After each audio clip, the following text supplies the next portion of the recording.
द्वितीय पीयूसी छात्राओं को नमस्कार। आज आप लोगों के सामने मैं चर्चा करूंगा प्रतिशोध कहानी के अगले भाग को लेकर। यहाँ पर जैसे कि 12वीं संस्कृत के महाकवि का चित्रण यहाँ पर किया गया है। तो 12वीं 2 दिन से गायब है और अभी तक घर नहीं आया है।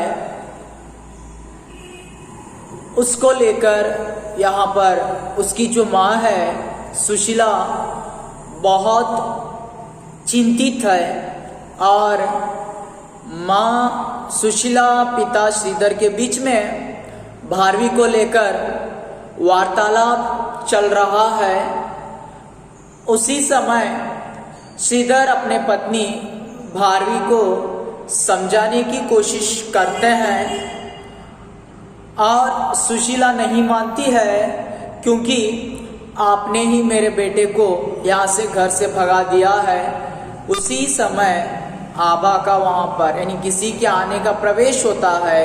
तो वहाँ पर सुशीला बहुत खुशी से बाहर चली जाती है। ಹಾಗಾದ್ರೆ ನಾವು ಕಥೆಯನ್ನ ಎಲ್ಲಿಯವರೆಗೆ ನೋಡಿದ್ದೀವಪ್ಪ ಅಂತಂದ್ರೆ ಏನಾಗ್ತಾ ಇದೆ ಅಂತಂದ್ರೆ, ಇಲ್ಲಿ ಸಂಸ್ಕೃತದ ಮಹಾಕವಿ 12ವಿ 2 ದಿನದಿಂದ ಮನೆಗೆ ಮರಳಿ ಬಂದೇ ಇಲ್ಲ. ಆದರೆ ಯಾಕೆ ಬಂದಿಲ್ಲ ಅಂತಂದು ತಾಯಿ ಬಹಳ ಚಿಂತಿತವಾಗಿದ್ದಾಳೆ. ಆಗ ಗಂಡ ಸುಶೀಲಾಳ ಗಂಡ ಅಂದ್ರೆ 12ವಿಯ ತಂದೆ ಶ್ರೀಧರ ಹೇಳ್ತಾರೆ, ನಾನು ತುಂಬಿದ ಸಭೆಯಲ್ಲಿ ನನ್ನ ಮಗನಿಗೆ ಅವಮಾನವನ್ನ ಮಾಡಿದ್ದೇನೆ, ನಿಂದನೆಯನ್ನ ಮಾಡಿದ್ದೇನೆ ಅಂತಂದು. ಆಗ ತಾಯಿ ಕೇಳ್ತಾಳೆ, ಹಾಗಾದ್ರೆ ಯಾಕೆ ಮಾಡಿದ್ದೀರಾ ಅವಮಾನವನ್ನ? ಅವನು ಕವಿಗೋಷ್ಠಿಯಲ್ಲಿ ಜಯಶಾಲಿ ಆಗ್ತಾ ಇದ್ದಾನೆ ಅಂತಂದ್ರೆ ನಿಮಗೆ ಸಂತೋಷ ಆಗ್ಬೋದಿತ್ತು. ಆದರೆ ಆಗ ಶ್ರೀಧರ್ ಹೇಳ್ತಾನೆ, ಜ್ಞಾನ ಹೆಚ್ಚಿಗೆ ಆಗ್ತಾ ಆಗ್ತಾ ಅವನ ಮನಸ್ಸಿನಲ್ಲಿ ಅಹಂಕಾರ ಬೆಳೀತಾ ಇತ್ತು. ಹಾಗಾಗಿ ನಾನು ಅವನಿಗೆ ಬೈದಿದ್ದೇನೆ, ನಿಂದನೆಯನ್ನ ಮಾಡಿದ್ದೇನೆ. ಅಷ್ಟರಲ್ಲಿ ಏನಾಗ್ತಾ ಇದೆಯಪ್ಪ ಅಂತಂದ್ರೆ, ಒಂದು ಯಾರೋ ಬರುವಂತಹ ಧ್ವನಿ ಕೇಳಿಸ್ತಾ ಇದೆ. तो देखिए आगे क्या होता है, सुशीला उल्लास वहां आया, पुकार कर 12वी 12वी मेरे लाल। तो क्या हो जाता है, जैसे ही सुशीला वहां पर कोई आने की आवाज को सुनकर अरे जाओ दौड़ जाती है जोरदार से, अरे 12वी 12वी मेरा 12वी आ गया। ಹಾಗಾದ್ರೆ ಏನಾಗ್ತಾ ಇದೆಯಪ್ಪ ಅಂತಂದ್ರೆ, ಅಲ್ಲಿ ಯಾವುದೋ ಒಂದು ಧ್ವನಿಯನ್ನ ಕೇಳಿದಾಗ ಸುಶೀಲಾ ಬಹಳ ಸಂತೋಷದಿಂದ ಹೋಗ್ತಾಳೆ. ಯಾಕಂತಂದ್ರೆ ನನ್ನ ಮಗ ಬಂದ, 12वी ಬಂದಿದ್ದಾನೆ। ಶ್ರೀಧರ್ पुकार कर 12वी सेविका का प्रवेश। देखिए, अगर बेटा आने की खुशी में माता और पिता दोनों वहां चले जाते हैं, लेकिन वह कौन थी? ಸೇವಿಕಾ ಆಬಾತಿ. ಆದ್ರೆ ಸುಶೀಲಾ ಮತ್ತೆ ಶ್ರೀಧರ್ ತಂದೆ ತಾಯಿ ಇಬ್ಬರು ಸೇರಿ ಬಹಳ ಸಂತೋಷದಿಂದ ಹೋಗ್ತಾರೆ.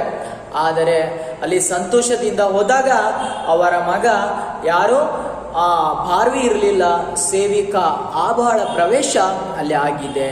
तो सेविका नहीं, मैं हूं स्वामी आबा। सेविका बताती है, अरे स्वामी मैं हूं आबा हूं। हागाದ್ರೆ ನಾನು आबा ಸೇವಿಕಾಳಿದ್ದೇನೆ। सुशीला आबा 12वी नहीं आया। सेविका अब तक कभी नहीं आए, मैं तो समझती थी कि वह इस समय तक आ गए होंगे। तो सुशीला बताती है, अपने किसे बताती है, यानी वहां पर आभा से सेविका से बताती है, अरे 12वी अब नहीं आया। लेकिन सेविका बताती है प्रत्युत्तर में, अरे माता जी महाकवि अभी नहीं आए, मैं तो समझती थी कि शायद वह घर आ गए होंगे।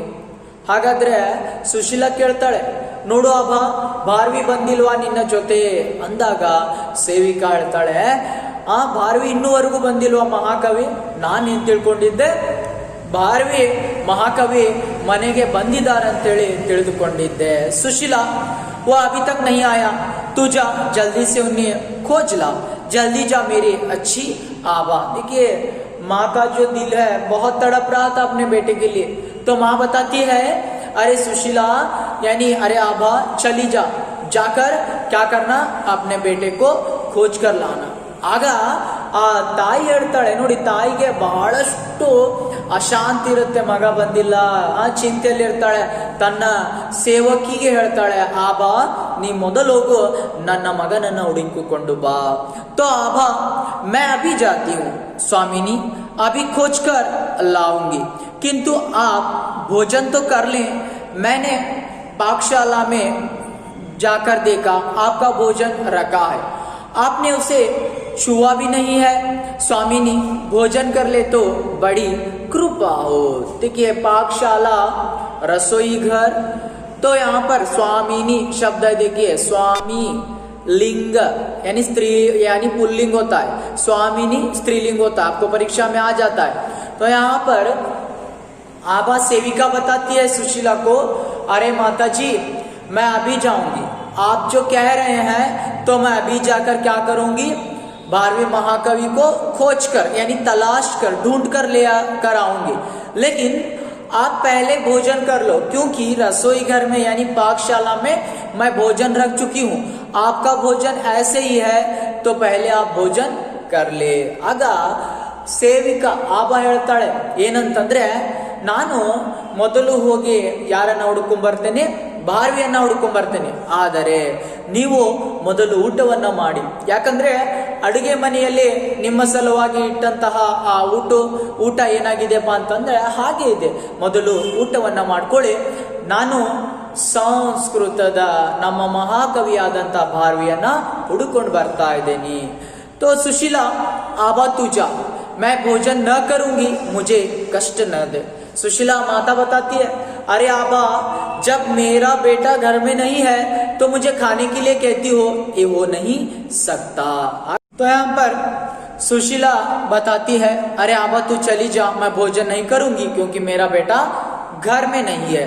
ಹಾಗಾದ್ರೆ ಅಲ್ಲಿ ಸುಶೀಲಾ ಹೇಳ್ತಾ ಇದ್ದಾಳೆ, ಯಾರಿಗೆ, ಆಭಾಳಿಗೆ ಹೇಳ್ತಾಳೆ, ನೋಡು ನನಗೆ ನೀನು ಕಷ್ಟವನ್ನ ಕೊಡಬೇಡ, ಯಾಕಂತಂದ್ರೆ ಇವತ್ತು ನನ್ನ ಮಗ ನನ್ನ ಮನೆಯಲ್ಲಿ ಇಲ್ಲಪ್ಪ ಅಂತಂದ್ರೆ ನಾನು ಹೇಗೆ ಊಟವನ್ನ ಮಾಡ್ಲಿಕ್ಕೆ ಸಾಧ್ಯನೇ ಇಲ್ಲ. आभा मुझे क्षमा करें, एक निवेदन और है. महाकवि से परिचित एक युवती प्रवेश चाहती है, वह स्वामी के दर्शन की अभिलाषा रखती है. तो आभा बताती है, अरे माता मैं चली जाऊंगी, लेकिन आपसे और एक मैं निवेदन करती हूँ, क्योंकि यहाँ पर घर पर एक महिला जो आई है, यानी वहाँ पर एक जो लड़की है, युवती जो है प्रवेश करना चाहती है, वह महाकवि यानी महापंडित जो है श्रीधर से मिलना चाहती है. ಹಾಗಾದ್ರೆ ಆಭಾ ಏನ್ ಮಾಡ್ತಾಳೆ, ಸುಶೀಲಾಗೆ ಹೇಳ್ತಾಳೆ, ನೋಡಿ ನೀವು ನನಗೆ ಹೋಗ್ಲಿಕ್ಕೆ ಹೇಳ್ತಾ ಇದ್ದೀರಾ, ಹೋಗ್ತೇನೆ, ಆದರೆ ಮತ್ತೊಂದು ನಿವೇದನೆ ಪ್ರಾರ್ಥನೆ ಇದೆ. ಏನಪ್ಪಾ ಅಂತಂದ್ರೆ, ಮಹಾಕವಿ ಪರಿಚಿತವಾದಂತಹ ಒಬ್ಬ ಹುಡುಗಿ ಏನ್ ಮಾಡ್ತಾ ಇದ್ದಾಳೆ ಅಂತಂದ್ರೆ, ಆ ಮಹಾಪಂಡಿತರಾದಂತಹ ಸಂಸ್ಕೃತದ ಶ್ರೀಧರ್ ಅವರನ್ನ ಅಂದ್ರೆ ಸುಶೀಲಾಳ ಗಂಡ ಶ್ರೀಧರ್ನನ್ನ ಭೇಟಿಯಾಗ್ಲಿಕ್ಕೆ ಬರ್ತಾ ಇದ್ದಾಳೆ. तो श्रीधर मेरे दर्शन की मैं इस समय किसी से नहीं मिल सकूंगा. तो श्रीधर बताता है, अरे मैं बहुत चिंता में हूं मेरा बेटा न होने के कारण, तो मैं अभी किसी से नहीं मिलूंगा. ಆಗ ಶ್ರೀಧರ್ ಹೇಳ್ತಾನೆ, ನಾನು ನನ್ನ ಮಗ ಇಲ್ಲಲಾರದೆ ಬಹಳ ಚಿಂತೆಯಲ್ಲಿದ್ದೇನೆ, ಹಾಗಾದ್ರೆ ನಾನು ಯಾರಿಗೆ ಭೇಟಿ ಆಗೋದು ಇಲ್ಲ. तो वहां पर सुशीला आने दीजिए, संभव है कवि से परिचित होने के कारण उससे अपने लाल के संबंध में कुछ सूचना मिल सके, आभा बुला लो. तो यहाँ पर सुशीला बताती है, अरे उसे आने दीजिए, क्योंकि अगर वह लड़की प्रवेश चाहती है, शायद अपने बेटे के बारे में वह कुछ जानती है, तो उससे कुछ हम लोगों को 12वीं की जानकारी मिल जाएगी, उसे अंदर बुला लो. तो उसी समय सुशीला बताती है, अरे आबा उस युवती को अंदर भेज दो. ಆಗ ಸುಶೀಲಾ ಹೇಳ್ತಾಳೆ ಶ್ರೀಧರ್ಗೆ ಏನಂತಂದು, ನೋಡಿ ನೀವು ಆ ಯುವತಿಯನ್ನ ಒಳಗಡೆ ಕರ್ಕೊಳ್ಳಿ. ಯಾಕಪ್ಪ ಅಂತಂದ್ರೆ ನಮ್ಮ ಮಗನ ಬಗ್ಗೆ, ಬಾರ್ವಿಯ ಬಗ್ಗೆ ಏನಾದ್ರೂ ಅವಳಿಗೆ ಗೊತ್ತಿರ್ಬೋದು, ಹಾಗಾಗಿ ಬಂದಿದ್ದಾಳೆ, ಅವಳನ್ನ ಒಳಗೆ ಕರ್ಕೊಳ್ಳಿ ಅಂದು ಸುಶೀಲಾ ಏನ್ ಮಾಡ್ತಾಳೆ ಅಂತಂದ್ರೆ ಆಭಾಳಿಗೆ ಹೇಳ್ತಾಳೆ, ಅವಳನ್ನ ಒಳಗೆ ಕಳಿಸು. तो आभा जो आज्ञा जाती है तो आभा क्या करती है, वहां से चली जाती है, आपकी आज्ञा ಅಂತಂದು ಹೋಗ್ಬಿಡ್ತಾಳೆ। सुशीला गई, आभा कहती है कि मैं भोजन कर लूं। देखिए सुशीला बताती है, फिर से श्रीधर को बताती है, अरे आभा कहती है मैं भोजन कर लूं। यानी फिर से 12वीं को लेकर श्रीधर और सुशीला के बीच में वार्तालाप शुरू हो जाता है। आपको याद रखना है, जब एकांकी शुरू हो गई थी तो श्रीधर और सुशीला 12वीं को लेकर वार्तालाप कर रहे थे। पहले सेविका आभा का प्रवेश होता है और आभा चली जाती है, फिर से वार्तालाप शुरू हो जाता है, तो बाद में आती है युवती ಭಾರತಿ। ಹಾಗಾದ್ರೆ ನಿಮಗೆಲ್ಲರಿಗೂ ನೆನಪಿರಬೇಕು, ಏಕಾಂಕಿ ಶುರುವಾದಾಗ ಪ್ರಾರಂಭವಾದಾಗ 12वीं ಮನೆಯಲ್ಲಿ ಇಲ್ಲದ ಕಾರಣ ಶ್ರೀಧರ್ ಮತ್ತೆ ಸುಶೀಲಾ ಚರ್ಚೆಯನ್ನ ಮಾಡ್ತಾ ಇದ್ದಾರೆ। ಚರ್ಚೆಯನ್ನ ಮಾಡುವಾಗ ಅಲ್ಲಿ ಏನಾಗ್ತಾ ಇದೆಪ್ಪ ಅಂತಂದ್ರೆ, ಆ ಸೇವಿಕಾ ಆಭಾಳ ಪ್ರವೇಶ ಆಗ್ತಾ ಇದೆ। ಆ ಅವ ಮತ್ತೆ ವಾಪಸ್ ಹೋದಾಗ ಮತ್ತೆ ಇಬ್ಬರ ನಡುವೆ ಸುಶೀಲಾ ಶ್ರೀಧರ್ ನಡುವೆ ಚರ್ಚೆ ಆಗುತ್ತೆ। ತದನಂತರ ಬರ್ತಾಳೆ ವಿದುಷಿ ಭಾರತಿ, ನೆನ್ಪಿಡ್ಬೇಕು। तो श्रीधर, सुशीला, मैं तुम्हारे हृदय के दुख को समझता हूं। मैं निश्चय ही प्रातःकाल सभी जनपदों में जाऊंगा और 12वीं को खोजकर तुम्हारे पास ले आऊंगा। श्रीधर बताता है, अरे सुशीला अभी भोजन तो कर लो, लेकिन चिंता को छोड़ दो। यानी सुबह होते होते ही प्रातः काल मैं क्या करूंगा, जनपदों में यानी सारे गांव में जाऊंगा, जाकर मैं 12वीं को ढूंढकर ले आऊंगा। ಆಗೇನಾಗ್ತಾ ಇದೆಪ್ಪ ಅಂತಂದ್ರೆ, ಅಲ್ಲಿ ಶ್ರೀಧರ್ ಹೇಳ್ತಾನೆ, ನೋಡು ಸುಶೀಲಾ, ಈಗ ಊಟವನ್ನ ಮಾಡು, ಆದರೆ ಹೇಗೆ ಬೆಳಗಿನ ಸಮಯ ಆಗತ್ತೆ, ಪ್ರಾತಃ ಕಾಲ ಮುಂಜಾನೆಯ ವೇಳೆ ನಾನೇನ್ ಮಾಡ್ತೇನಪ್ಪ ಅಂತಂದ್ರೆ, ಎಲ್ಲ ಜನಪದಗಳಲ್ಲಿ ಹಳ್ಳಿಗಳಲ್ಲಿ ಹೋಗಿ ಆ 12वीं ಹುಡುಕಿಕೊಂಡು ಕರ್ಕೊಂಡ್ಬರ್ತಾ ಇದ್ದೇನೆ। सुशीला, आपके अनुशासन की मर्यादा तो भंग न होगी। देखिए भंग यानी बर्बाद। तो सुशीला बताती है, अगर आप मेरे बेटे को ढूंढने के लिए बाहर चले जाएंगे तो आपके अनुशासन की मर्यादा बिगड़ जाएगी, भंग हो जाएगी। ಹಾಗಾದ್ರೆ ಸುಶೀಲಾ ವ್ಯಂಗ್ಯವಾಗಿ ಹೇಳ್ತಾಳೆ, ಹೌದು, ಬೆಳಿಗ್ಗೆ ಎದ್ದ ತಕ್ಷಣನೇ ನೀವು ನನ್ನ ಮಗನನ್ನ ಹುಡುಕೊಳ್ಳಿಕ್ಕೆ ಹೋಗ್ತೀರಾ, ಆದ್ರೆ ನಿಮ್ಮ ಅನುಶಾಸನ, ನಿಮ್ಮ ಶಿಸ್ತು, ನಿಮ್ಮ ನಿಯಮ ಏನಾಗಿದೆ, ನಿಮ್ಮ ಕಾನೂನು ಭಂಗವಾಗುತ್ತೆ, ಹಾಳಾಗುತ್ತೆ। ವ್ಯಂಗ್ಯವಾಗಿ ಮಾತನಾಡ್ತಾಳೆ। श्रीधर, अनुशासन के स्थान पर अनुशासन और प्रेम के स्थान पर प्रेम है। प्रेम पर ही अनुशासन निर्धारित है और अनुशासन पर ही प्रेम। यदि प्रेम न हो तो अनुशासन का कोई मूल्य नहीं। 1 मार्क्स के लिए आ जाता है, इसे अंडरलाइन कीजिए। तो श्रीधर बताता है, देखो सुशीला, अगर मैं अनुशासन के साथ चलता हूं तो अनुशासन, और प्रेम की बारी आती है यानी प्रेम, क्योंकि अनुशासन प्रेम के ऊपर निर्धारित होता है और प्रेम अनुशासन के ऊपर, और प्रेम न हो तो अनुशासन की कोई मर्यादा नहीं होती। यानी मैं अगर कवि गोष्ठी में चला गया तो वहां पर मैं अनुशासन का पालन कर रहा था, अगर मैं घर में आ गया अपने बेटे के लिए प्रेम जता रहा हूं, यानी अनुशासन के साथ साथ मुझे प्रेम भी जरूरी है और अनुशासन भी जरूरी है। ಹಾಗಾದ್ರೆ ಶ್ರೀಧರ್ ಹೇಳ್ತಾನೆ, ನೋಡು, ಅನುಶಾಸನ, ಆ ಶಿಸ್ತು, ನಿಯಮ ಇದೆಯಲ್ಲ, ನಿಯಮನು ಬಹಳ ಪ್ರಾಮುಖ್ಯ ನಮ್ಮ ಜೀವನದಲ್ಲಿ, ಇಲ್ಲಿ ಪ್ರೇಮನು ಬಹಳ ಪ್ರಾಮುಖ್ಯತೆ। ಯಾಕಂತಂದ್ರೆ ಅನುಶಾಸನ, ಶಿಸ್ತು, ನಿಯಮ ನಿರ್ಧಾರವಾಗುವಂಥದ್ದು ಪ್ರೇಮದ ಮೇಲೆ, ತದನಂತರ ಈ ಪ್ರೇಮ ನಿರ್ಧಾರವಾಗುವಂಥದ್ದು ಅನುಶಾಸನ, ಶಿಸ್ತಿನ ಮೇಲೆ, ಶಿಷ್ಟಾಚಾರದ ಮೇಲೆ। ಹಾಗಾಗಿ ಪ್ರೇಮ ಇಲ್ಲ ಅಂತಂದ್ರೆ ಆ ಶಿಸ್ತು ಏಕೆ ಯಾವುದೇ ಮೌಲ್ಯ ಇರೋದಿಲ್ಲ, ನಿಯಮ। ಹಾಗಾಗಿ ನಾನು ಕವಿಗೋಷ್ಠಿಯಲ್ಲಿ ನನ್ನ ನಿಯಮವನ್ನ ಪಾಲನೆ ಮಾಡಿದೆ, ಅನುಶಾಸನವನ್ನ, ಆದರೆ ಇಲ್ಲಿ ನಾನು ಮನೆಯಲ್ಲಿ ಬಂದಿದ್ದೇನೆ ಅಂದ್ರೆ ಪ್ರೇಮವನ್ನ, ನನ್ನ ಮಗನ ಮೇಲೆ ಪ್ರೇಮವನ್ನ ತೋರಿಸ್ತಾ ಇದ್ದೇನೆ। सुशीला, आपको विश्वास है कि 12वीं किसी जनपद में मिल जाएगा? देखिए सुशीला बताती है, अरे आपको विश्वास है 12वीं कोई जनपद में मिल जाएगा? ಹಾಗಾದ್ರೆ ನಿಮ್ಗೆ ವಿಶ್ವಾಸ ಇದೆಯಾ 12वीं ಯಾವ್ದಾದ್ರೂ ಒಂದು ಜನಪದ ಹಳ್ಳಿಯಲ್ಲಿ ಸಿಗ್ತಾನಂತಂದು? श्रीधर, मुझे विश्वास है कि जब वह अनियमित कार्यों से मुक्त है तो किसी न किसी जनपद में अवश्य मिल जाएगा। श्रीधर बताता है, अरे मुझे पूरा विश्वास है मुझे क्योंकि यानी अगर अपने कामों से वह स्वतंत्र हो जाता है, मुक्त हो जाता है और अपने कामों से वह छुटकारा पा जाता है तो कोई जनपद में, गांव में मुझे मिल जाएगा। ಆಗ ಶ್ರೀಧರ್ ಹೇಳ್ತಾನೆ, ನನಗೆ ಬಹಳಷ್ಟು ವಿಶ್ವಾಸ ಇದೆ. ಏನಪ್ಪ ಅಂತಂದ್ರೆ ಅವನು ತನ್ನ ಕಾರ್ಯಗಳಿಂದ ಮುಕ್ತವಾದಾಗ, ತದನಂತರ ತನ್ನ ಕಾರ್ಯವನ್ನ ಮುಗಿಸಿಕೊಂಡು ಸ್ವತಂತ್ರವಾದಾಗ ನನಗೆ ಯಾವುದಾದರೂ ಒಂದು ಜನಪದದಲ್ಲಿ, ಹಳ್ಳಿಯಲ್ಲಿ ಸಿಕ್ಕೇ ಸಿಗುತ್ತಾನೆ.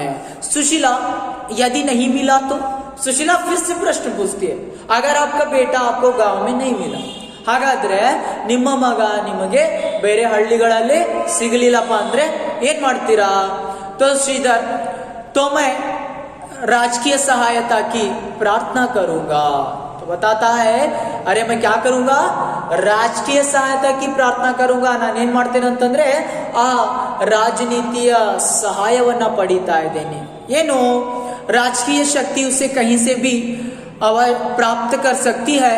तुम शांति से शयन करो, मैं प्रातःकाल 12वीं सहित लौटूंगा. शयन यानी नींद करना, निद्रे ಮಾಡುವಂತದ್ದು.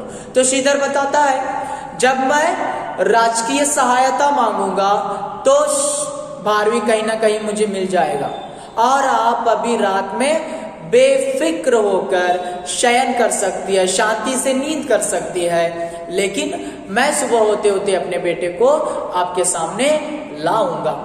ಆಗ ಶ್ರೀಧರ್ ಹೇಳ್ತಾನೆ, ನೋಡಿ ಆ ಮಹಾಕವಿಯನ್ನ ಹುಡುಕ್ಲಿಕ್ಕೆ ತನ್ನ ಹೆಂಡತಿಗೆ ಹೇಳ್ತಾನೆ, ನೋಡು ಆ ಮಹಾಕವಿಯನ್ನ ಹುಡುಕ್ಲಿಕ್ಕೆ ನಾನು ರಾಜಕೀಯ ಸಹಾಯವನ್ನ ಪಡಿತೀನಿ, ಆದರೆ ಯಾವ ರೀತಿಯಾಗಿ ಎಲ್ಲರೂ ಆ ರಾಜಕೀಯ ಸಹಾಯವನ್ನ ತೆಗೆದುಕೊಂಡಾಗ ಎಲ್ಲರೂ ಅದನ್ನ ಹುಡುಕೊಂಡು ಬರ್ತಾರೆ.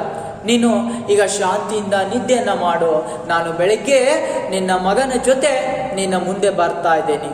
ಸುಶೀಲಾ, परसों से गया है मेरा लाल, कौशेय वस्त्र धारण कर, पीत रंग का अधो वस्त्र और नील रंग का उत्तरीय, कुंचित केश, मस्तक पर पीत चंदन की पत्रावली, मध्य में अरुण बिंदु.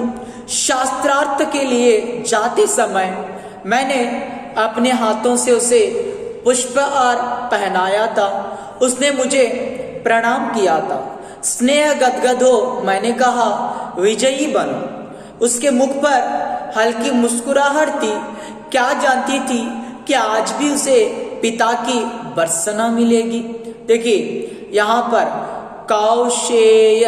कौशेय रंग का यानी ಏನು ಕಾವಿ ಬಟ್ಟೆ ಅಂತ ಹೇಳಿ ಕರೀತಾ ಇದ್ದೀರಾ, ये जो साफ्रोन कलर का होता है, और पीत रंग का पीला रंग, और उसके बाद नील रंग नीला रंग, उत्तरीय ಅಂತಂದ್ರೆ ಮೇಲು वस्त्र, ಹೌದಾ, और अधो वस्त्र यानी वो जो यहाँ पर वस्त्र होता है, क्या है नीचे जो पहनते हैं हम लोग, ಹಾಗಾದ್ರೆ ನಾವು ಕೆಳಗಡೆ ಹಾಕುವಂತಹ ಲಪಾಟೆನ ಏನಂತಾರೆ? ಅಧೋ ವಸ್ತ್ರ ಅಂತೇಳಿ ಕರೀತಾ ಇದ್ದಾರೆ.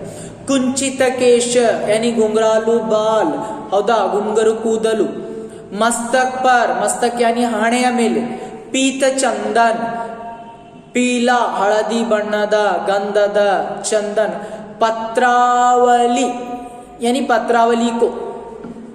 ಮಧ್ಯ ಮೇ ಅರುಣ ಬಿಂದು, ನೋಡಿ ಪತ್ರಾವಳಿ ಅಂತಂದ್ರೆ ನಾವು ಹಣೆಯ ಮೇಲೆ ಇಡುವಂತಹ ತಿಲಕ್. ತದನಂತರ ಮಧ್ಯ ಮೇ ಅರಣ ಬಿಂದು, ಹೌದಾ, सूर्य चंद्रನ ಹಾಗೆ ತಿಲಕವನ್ನ ಹಚ್ತಾ ಇದ್ದೇವೆ. और वहां पर पुष्पहार, फूलों का हार. तो सुशीला बताती है, अरे जैसे परसों से गया है मेरा लाडला, कैसे कौशेय वस्त्र धारण कर यानी कौशेय रंग के वस्त्रों को पहनाता. पीत रंग का अधो वस्त्र यानी पीले रंग का अधो वस्त्र पहनाता, और नील रंग का उत्तरीय पहनता. कुंचित केश, उसके बाल घुंघराले थे, और मस्तक पर क्या किया था? वह पत्रावली और अरुण बिंदु को लगा चुका था, और इतना सुंदर लग रहा था. तो जाते समय मैंने ही उसे अपने हाथों से पुष्पहार पहनाया था और वहां पर मैं अपने गदगद कंठ से कहा था, अरे विजयी बनो, बनकर लौटो। और उसके चेहरे पर बहुत हल्की सी मुस्कुराहट थी, लेकिन मैं जानती नहीं थी या यह सोच भी नहीं सकती थी कि आज मुझे ऐसा दिन देखने को मिले। और उसके ही पिता से उसे निंदा मिले, ಭರ್ಸನ मिले। ಆಗ ಹೇಳ್ತಾಳೆ, ಮೊನ್ನೆ ತಾನೇ ನನ್ನ ಮಗ ಹೋಗಿದ್ದಾನೆ, ಕೌಶೇಯ ವಸ್ತ್ರ ಅಂದ್ರೆ ಕಾವಿ ಬಣ್ಣದ ಬಟ್ಟೆಗಳನ್ನ ಧರಿಸಿದ್ದಾನೆ ನೋಡಿ, ಏನು ಪೀತರಂಗಕ ಅದೋ ವಸ್ತ್ರ, ಹಾಗಾದ್ರೆ ಹಳದಿ ಬಣ್ಣದ ಅದೋ ವಸ್ತ್ರವನ್ನ ಧರಿಸಿದ್ದಾನೆ, ನೀಲಿ ಬಣ್ಣದ ಉತ್ತರಿಯ ಮೇಲುವಸ್ತ್ರ ಧರಿಸಿದ್ದಾನೆ, ಗುಂಗುರು ಕೂದಲುಗಳಿದ್ದಾವೆ, ಹಣೆಯ ಮೇಲೆ ಪತ್ರಾವಳಿಯನ್ನ ತಿಲಕವನ್ನ ಹಚ್ಚಿದ್ದಾನೆ। ಆದರೆ ನಾನೇ ನನ್ನ ಕೈಯಾರ ಅವನಿಗೆ ಪುಷ್ಪಹಾರ ಹೂವಿನ ಮಾಲೆಯನ್ನು ಹಾಕಿದ್ದೆ, ನೀನು ವಿಜಯಶಾಲಿಯಾಗಿ ಬಾ ಅಂತಂದು ಹೇಳಿದ್ದೆ। ಆದರೆ ಅವನು ನಕ್ಕು ಮುಗುಳ್ನಗೆ ನಕ್ಕು ಹೋಗಿದ್ದ, ನನಗೆ ಗೊತ್ತಿರಲಿಲ್ಲ ಆ ಯುವಕನಿಗೆ, ನನ್ನ ಮಗನಿಗೆ ಈಗ ತಂದೆಯಿಂದ ಈ ರೀತಿ ನಿಂದನೆ ಸಿಗುತ್ತೆ ಅನ್ನುವಂಥದ್ದು ಈಗ ಗೊತ್ತಾಗಿದೆ। ಶ್ರೀಧರ್, भावुक मत बनो सुशीला, विश्राम करो। मैं तुम्हें वचन दे चुका हूं कि तुम्हारा 12वीं कल तुम्हारे पास होगा। श्रीधर बताता है, अरे भावुक मत बनो, देखो सुशीला भावनाओं में मत आओ, यानी विश्राम करो, क्योंकि मैं तुम्हें वचन भी दे चुका हूं, आपका जो है 12वीं कल तुम्हारे पास आ जाएगा। ಯಾಕೆ ಚಿಂತೆಯನ್ನ ಮಾಡ್ತಾ ಇದೀಯಾ? ಭಾವುಗಳಾಗ್ಲಿಕ್ಕೆ ಹೋಗ್ಬೇಡ, ಯಾಕಂತಂದ್ರೆ ನಿನ್ನ ಮಗ ನಾಳೆ ನಾನು ನಿನ್ನ ಮಗನನ್ನ ಕರ್ಕೊಂಡು ಬರ್ತಾ ಇದ್ದೇನೆ। सुशीला, आज ही हो सकता था मेरा वह मेरे पास, यदि आप पुत्र प्रेम से अधिक शास्त्र चिंतन को महत्व न देते।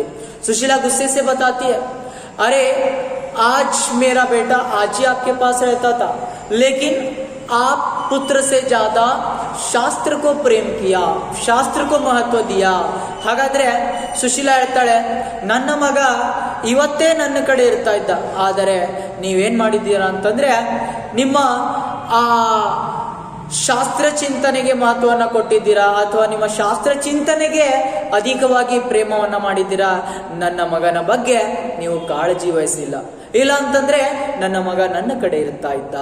ಶ್ರೀಧರ್, मैं समझता था कि वह सदा की भांति अवश्य घर लौट आएगा, मैंने भी थोड़ी मर्यादा रखी। तो श्रीधर बताता है, अरे मैं समझता था शायद वह हर दिन की तरह आ जाएगा, लेकिन वह नहीं आया। मैं भी कुछ मर्यादा रखता हूँ, किंतु उस मर्यादा की सीमा समाप्त हो गई।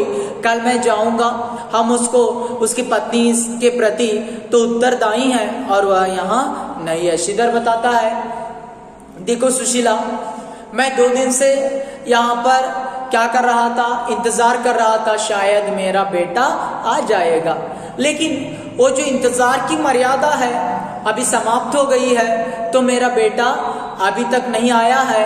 लेकिन मैं क्या करूंगा, जैसे भी हाल में अपने बेटे को ढूंढकर लाऊंगा, और क्योंकि उसकी पत्नी यहाँ पर नहीं है, तो उसके पत्नी के उत्तरदायित्व तो हम लोग हैं, उसके पति को ढूंढकर लाना हमारा कार्य है। अगर ಶ್ರೀಧರ್ ಹೇಳ್ತಾನೆ, ನೋಡು 2 ದಿನದಿಂದ ನನ್ನ ಮಗ ಬಂದಿಲ್ಲಪ್ಪ ಅಂತಂದ್ರೆ ನಾನು ಬಹಳ ಚಿಂತಾಜನಕವಾಗಿದ್ದೆ, ಆದರೆ ನಾನು ಬಹಳ ಕಾಯ್ತಾ ಇದ್ದೆ, ಯಾವ ರೀತಿಯಾಗಿ ಇವತ್ತು ಬರ್ತಾನೆ ನಾಳೆ ಬರ್ತಾನೆ ಅನ್ನುವಂಥದ್ದು, ನನ್ನಲ್ಲಿ ಮರ್ಯಾದೆ ಅನ್ನುವಂಥದ್ದಿದ್ದು, ಹೌದಾ? ಆದರೆ ಇವತ್ತು ಆ ಮರ್ಯಾದೆ ಇರ್ಬೋದು ಅಥವಾ ನಾನು ಕಾಯುವಂಥದ್ದಿರ್ಬೋದು, ಆ ತಾಳ್ಮೆ ಮುಗಿದೋಗಿದೆ। ಆದರೆ ನಾ ಬೆಳಿಗ್ಗೆ ಹೋಗಿ, ಯಾಕಂದ್ರೆ ಅವನನ್ನು ಹುಡುಕೊಂಡ್ ಬರ್ತೇನೆ, ಯಾಕಪ್ಪ ಅಂತಂದ್ರೆ ಅವನ ಹೆಂಡತಿ ಇಲ್ಲಿಲ್ಲ, ಆದರೆ ಅವನ ಹೆಂಡತಿಯ ಉತ್ತರದಾಯಿಗಳಾಗಿದ್ದೇವೆ ನಾವು, ಅಂದ್ರೆ ಅಧಿಕಾರಿಗಳಾಗಿದ್ದೇವೆ। ಯಾಕಂತಂದ್ರೆ ನಾವು ಅವನ ಹೆಂಡತಿ ಇಲ್ಲ ಅಂತಂದ್ರೆ ಅವನ ಗಂಡನನ್ನು ಹುಡುಕಿ ಕೊಡಲೇಬೇಕು। सुशीला, मेरे लिए न सही, उसकी पत्नी के लिए ही आप कवि को खोज कर लाए भारती का प्रवेश। तो सुशीला बताती है, अगर आप मेरे लिए नहीं चले जाते या 12वीं को नहीं ढूंढते, लेकिन उसके क्या कर दो, उसके पत्नी के लिए उसे ढूंढकर लेकर आओ, उसी समय ಭಾರತಿ ವಿದುಷಿಕ ಪ್ರವೇಶ ಹೋ ಜಾತಾ ಹೈ. ಆಗ ಸುಶೀಲಾ ಹೇಳ್ತಾಳೆ, ನೀವು ನನ್ನ ಸಲುವಾಗಿ ಇಲ್ಲಪ್ಪ ಅಂತಂದ್ರು ಆ ಏನು ಭಾರ್ವಿಯ ಹೆಂಡತಿ ಇದ್ದಾಳೆ ಅವಳ ಸಲುವಾಗಿ ಅವನನ್ನ ಹುಡುಕಿಕೊಂಡು ಬನ್ನಿ. ಅಷ್ಟರಲ್ಲಿ ಭಾರತಿ ವಿದುಷಿಯ ಪ್ರವೇಶ ಆಗ್ತಾ ಇದೆ. ನೆನ್ಪಿಟ್ಕೊಳ್ಳಿ, 2ನೇ ಸಾರಿ ಪ್ರವೇಶ ಮಾಡ್ತಾಳೆ ಭಾರತಿ. ಮೊದಲನೇ ಸಾರಿ ಯಾರು ಬಂದಿದ್ದಾಳೆ? ಸೇವಿಕಾ ಆಬಾ. तो भारती, मैं आ सकती हूँ, प्रणाम करती हूँ, मेरा नाम भारती है. तो भारती बताती है, क्या मैं अंदर आ सकती हूँ, प्रणाम करती हूँ, मेरा नाम भारती है. ಹಾಗಾದ್ರೆ ನಾನು ಒಳಗಡೆಗೆ ಬರಬಹುದಾ? ಪ್ರಣಾಮವನ್ನ ಮಾಡ್ತೀನಿ, ನನ್ನ ಹೆಸರು ಭಾರತಿ ಆಗಿದೆ. ಭಾರತಿ, आओ देवी, तुम कभी भारवी से परिचित हो? सुशीला बताती है, अरे भारती आ जाओ अंदर, लेकिन आप मेरे कवि को जानती है, ಪರಿಚಿತ है. ಆಗ ತಾಯಿ ಹೇಳ್ತಾಳೆ, ಸುಶೀಲಾ ಹೇಳ್ತಾಳೆ, ಹಾಗಾದ್ರೆ ಭಾರತಿ ಒಳಗಡೆ ಬಾ, ನೀನು ನನ್ನ ಗಂಡ ಪರಿಚಯ ಇದ್ದಾನ, ಅಥವಾ ನನ್ನ ಮಗ ಪರಿಚಿತ ಇದ್ದಾನ ಭಾರ್ವಿ? ಹಾಗಾದ್ರೆ ಅವನು ಸಿಕ್ಕಿದ್ದ ನಿನಗೆ? ಕೇಳ್ತಾ ಇದ್ದಾಳೆ ಭಾರತಿ. ವಸಂತ ಋತು में कोकिल के स्वर से कौन परिचित नहीं, उन्हें कौन नहीं जानता. एक अंक के लिए आ जाता है. तो देखिए, अरे वसंत के ऋतु में कोकिल की आवाज को सारे लोग जानते हैं. कैसी तुलना करती है, यानी डॉक्टर राम कुमार वर्मा तुलना करते हैं, जैसे ही वसंत ऋतु जब आ जाता है सारी ओर कोयलों की आवाज आती है, उस तरह आवाज थी किसकी? संस्कृत के महाकवि की. तो उस आवाज को कौन नहीं पहचान सकता.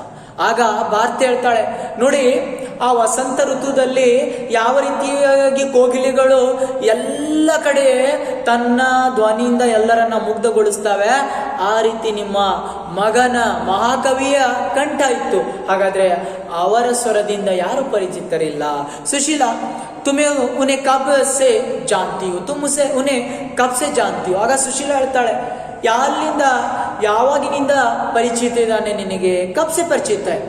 गत पूर्णिमा के पर्व में उन्होंने जो शास्त्रार्थ किया था उसमें शास्त्र को जैसे जीवन मिल गया.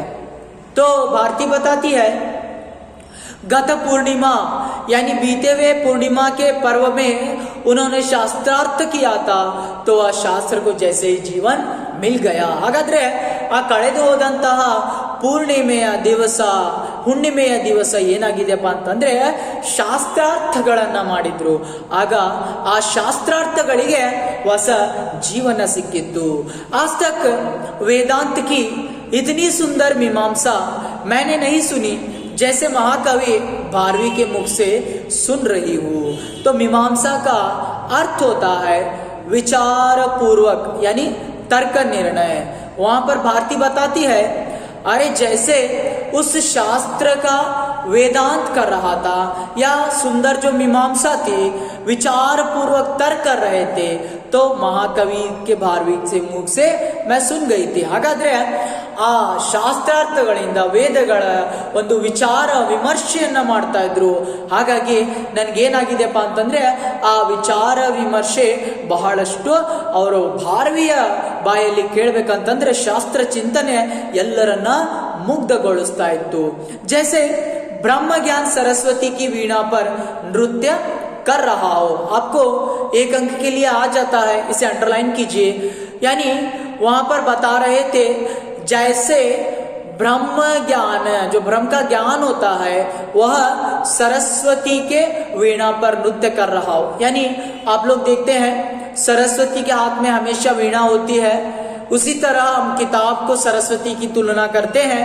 तो ब्रह्म ज्ञान आकर सरस्वती के वीणा पर वहां पर नृत्य कर रहा हो, ऐसे लग रहा था ಭಾರ್ವಿ ಕೆ ಬಾತೋ ಕೋ ಸುನ್ಕರ್. ಹಾಗಾದ್ರೆ ಅಲ್ಲೇನಾಗ್ತಾ ಇದೆಯಪ್ಪ ಅಂತಂದ್ರೆ ಅಲ್ಲಿ ಆ ಭಾರತಿ ಹೇಳ್ತಾಳೆ, ಬ್ರಹ್ಮಜ್ಞಾನ ಆ ಸರಸ್ವತಿಯ ವೀಣೆ ಮೇಲೆ ನೃತ್ಯವನ್ನ ಮಾಡ್ತಾ ಇದೆ ಏನೋ ಅನಿಸ್ತಾ ಇತ್ತು.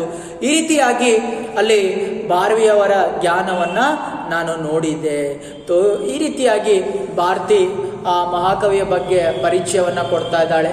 तो इस तरह क्या हो जाता है, महाकवि के बारे में वहाँ पर भारती परिचय दे रही है. और आपको याद रखना है, जैसे ही भारवी को लेकर श्रीधर और सुशीला चर्चा कर रहे थे, तो वहाँ पर पहले आभा का प्रवेश हो जाता है.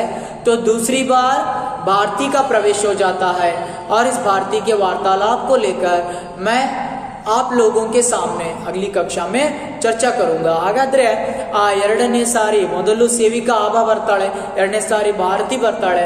ಆ ಭಾರತೀಯ ಬಗ್ಗೆ ಇನ್ನೂ ಚರ್ಚೆಯನ್ನ ಮಾಡಬೇಕಾಗಿದೆ. ಅದನ್ನ ನಾನು ನಿಮಗೆ ಮುಂದಿನ ತರಗತಿಯಲ್ಲಿ ಚರ್ಚೆನ ಮಾಡ್ತೇನೆ.